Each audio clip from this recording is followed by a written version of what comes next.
In recent months, we have seen multiple major graft busts conducted by Malaysian Anti-Corruption Commission (MACC) in efforts to support the government's fight against corruption.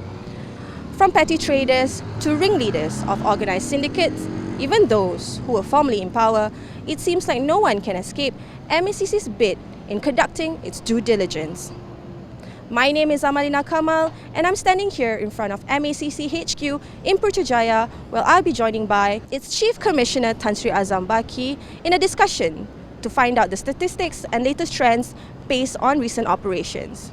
So don't go anywhere, this is NST Insight.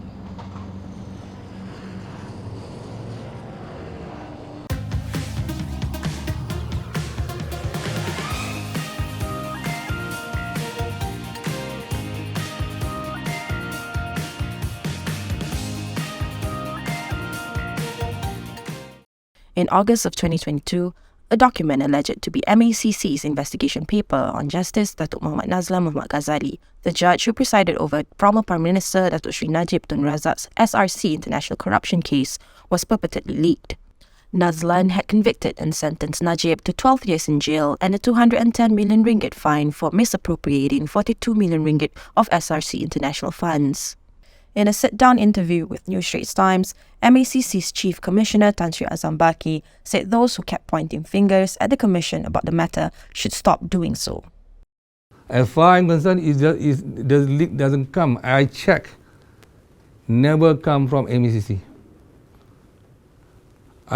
On that very day, I ensure when the report submitted to CJ, it has been fully. The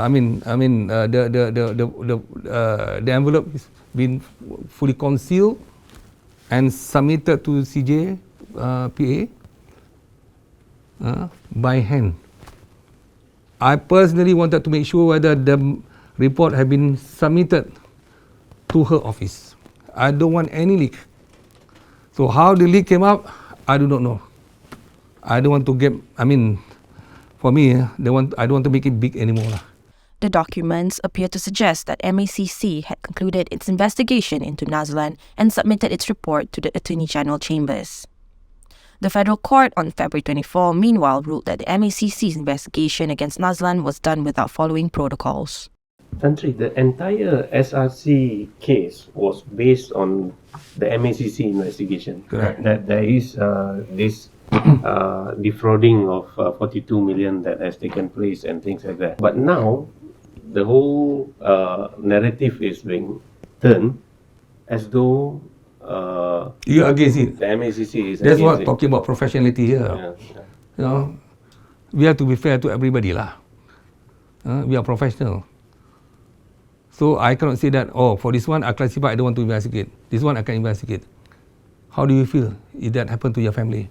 To be frank, to disclose about the report. So the complainant, they are so good now, people are so good. They are very good now in disclosing. Before come to MACC office outside there, they flash, this is what we want to report to MACC. What can I do? This is a free country, what? Before coming to MACC also they can do through social media apa semua. Adding fuel to the fire, members of Bersatu's Youth Wing Armada, coincidentally after our sit-down with Azam, lodged a police report accusing Minister in the Prime Minister's Department, Legal and Institutional Reform, Datuk Sri Azalina Othman Said, as well as the MACC of leaking the investigation letter. Armada Assistant Secretary Muhammad Faiz Rahmat said Azalina and MACC had no right to investigate whether a judge had breached the Judges' Code of Ethics 2009.